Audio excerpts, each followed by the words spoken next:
dalam nama Bapa dan Putra dan Roh Kudus. Amin.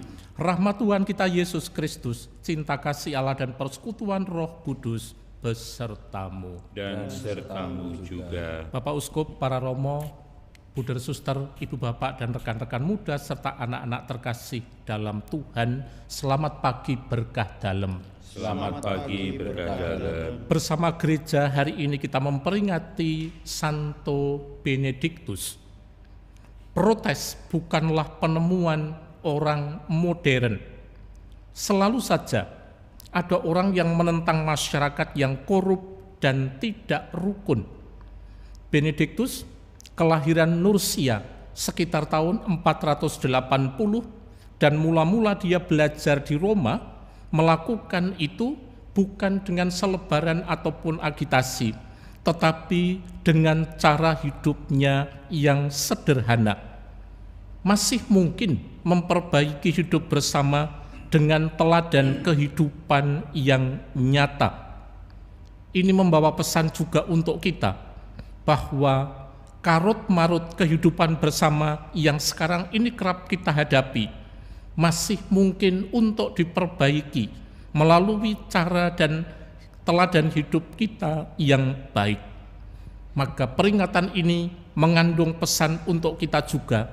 Mari kita tunjukkan bahwa melalui kehidupan yang baik, kehidupan yang sederhana, kehidupan yang dipenuhi dengan mati raga dan doa akan menjadi tanda nyata bagi perubahan kehidupan bersama. Kita hening sejenak, kita siapkan hati untuk Ekaristi ini.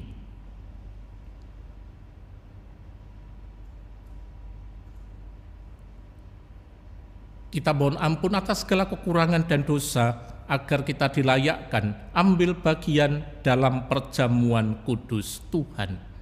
Saya mengaku kepada Allah yang Maha Kuasa dan kepada saudara sekalian, bahwa saya telah berdosa dengan pikiran dan perkataan, dengan perbuatan dan kelalaian.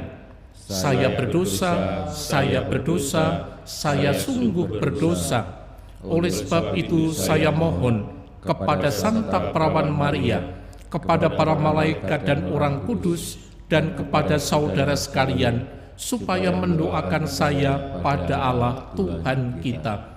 Semoga Allah yang Maha Kuasa mengasihani kita, mengampuni dosa-dosa kita, dan menghantar kita ke hidup yang kekal.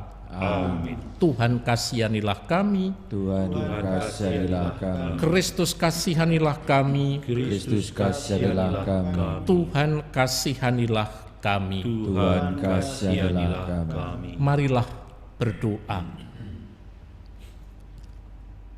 Allah Bapa, sumber kekayaan sejati, Engkau sudah menetapkan Santo Benediktus Abbas menjadi guru gemilang dalam pengabdian kepadamu. Semoga kami mencintai Engkau melebihi segalanya dan menempuh jalan hukum-Mu dengan sepenuh hati. Demi Yesus Kristus Putra-Mu Tuhan dan pengantara kami, yang bersama Engkau dan Roh Kudus hidup dan berkuasa Allah sepanjang segala masa. Amin. Amin. Kita sambut sabda Tuhan. Aku ini orang yang berbibir najis, dan mataku telah melihat Sang Raja, Tuhan semesta alam. Pembacaan dari kitab Yesaya. Dalam tahun wafatnya Raja Uzia, aku melihat Tuhan duduk di atas tahta yang tinggi dan menjulang, dan ujung jubahnya memenuhi bait suci. Para serafim ada di sebelah atasnya, masing-masing mempunyai 6 sayap. 2 sayap dipakai untuk menutup muka mereka, 2 sayap dipakai untuk menutup kaki, dan 2 sayap untuk melayang-layang. Mereka berseru seorang kepada yang lain, Kudus, kudus, kuduslah Tuhan semesta alam, seluruh bumi penuh kemuliaannya. Maka bergoyanglah alas ambang pintu disebabkan suara orang yang berseru itu, dan rumah itu pun penuhlah dengan asap. Lalu aku berkata, celakalah aku binasa, sebab aku ini orang yang berbibir najis, dan aku tinggal di tengah bangsa yang berbibir najis. Namun mataku telah melihat Sang Raja, Tuhan semesta alam. Tetapi seorang dari para serafim itu terbang mendapatkan daku. Di tangannya ada bara api yang diambilnya dengan sepit dari atas mezbah. Ia menyentuhkannya pada mulutku serta berkata, lihat, bara ini telah menyentuh bibirmu, maka kesalahanmu telah dihapus dan dosamu telah diampuni. Lalu aku mendengar suara Tuhan bersabda, siapakah yang akan kuutus dan siapakah yang akan pergi atas namaku? Maka aku menjawab, inilah aku, utuslah aku. Demikianlah sabda Tuhan. Syukur kepada Allah. Tuhan adalah Raja, Ia berpakaian kemegahan. Tuhan adalah Raja, Dia berpakaian kemegahan. Tuhan adalah Raja, Ia berpakaian kemegahan, dan kekuatanlah ikat pinggangnya. Tuhan adalah Raja, Ia berpakaian kemegahan. Sungguh telah tegaklah dunia, tidak lagi goyah. Tahtamu tegak sejak dahulu kala, dari kekal Engkau ada. Tuhan adalah Raja, Ia berpakaian kemegahan. Peraturanmu sangat teguh, baitmu berhiaskan kekudusan, ya Tuhan sepanjang masa. Tuhan adalah Raja, Ia berpakaian kemegahan. Alleluia, alleluia, alleluia, alleluia.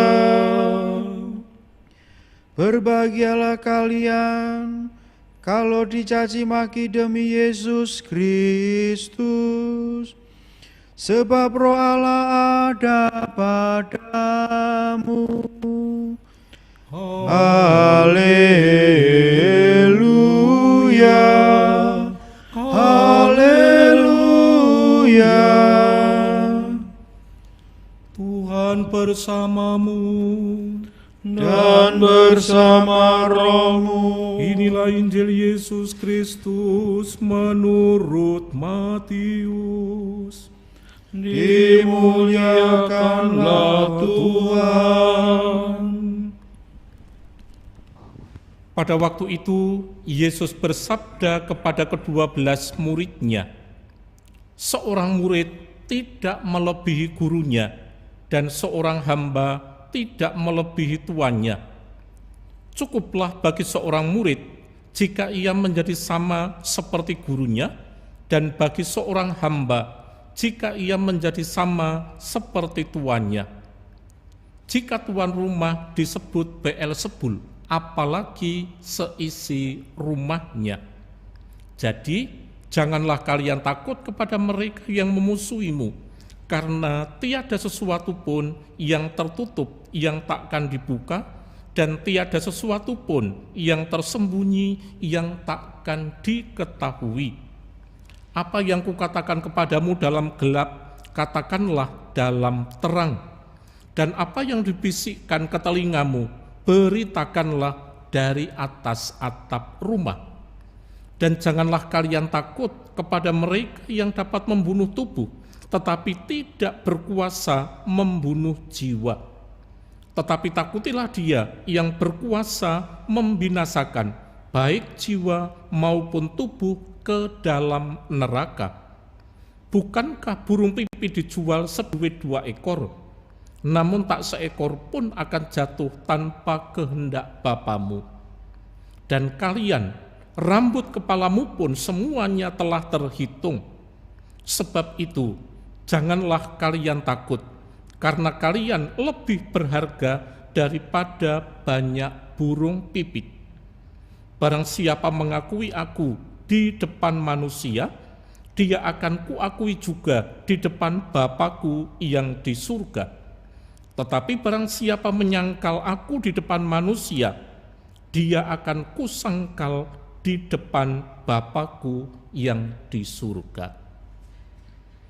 Demikianlah Injil Tuhan. Terpujilah Kristus.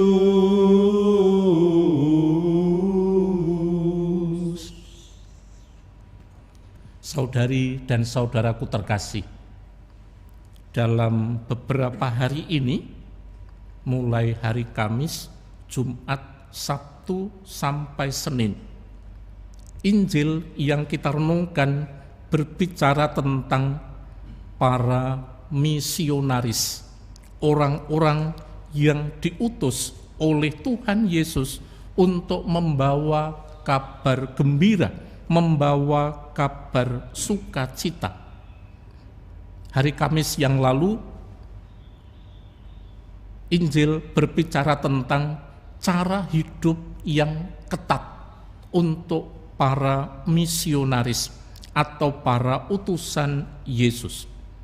Jangan kamu membawa bekal, jangan kamu membawa kasur dan sebagainya. Pokoknya itu adalah peraturan yang ketat mengenai cara hidup. Hari kemarin Tuhan Yesus mengingatkan bahwa ternyata menjadi utusan itu kerap harus berhadapan dengan orang-orang yang melawan, bahkan dari komunitas sendiri. Dan kemudian pada hari ini Tuhan Yesus juga mengingatkan kita untuk tidak takut menghadapi semuanya itu. Dan nanti pada hari Senin kita akan diajak untuk merenungkan bagaimana perlawanan itu muncul dari keluarga kita sendiri, keluarga dekat kita. Artinya menjadi misionaris benar-benar memang tidak mudah. Tetapi Yesus berkata, jangan takut. Mengapa? Kalau kamu menghadapi semua itu,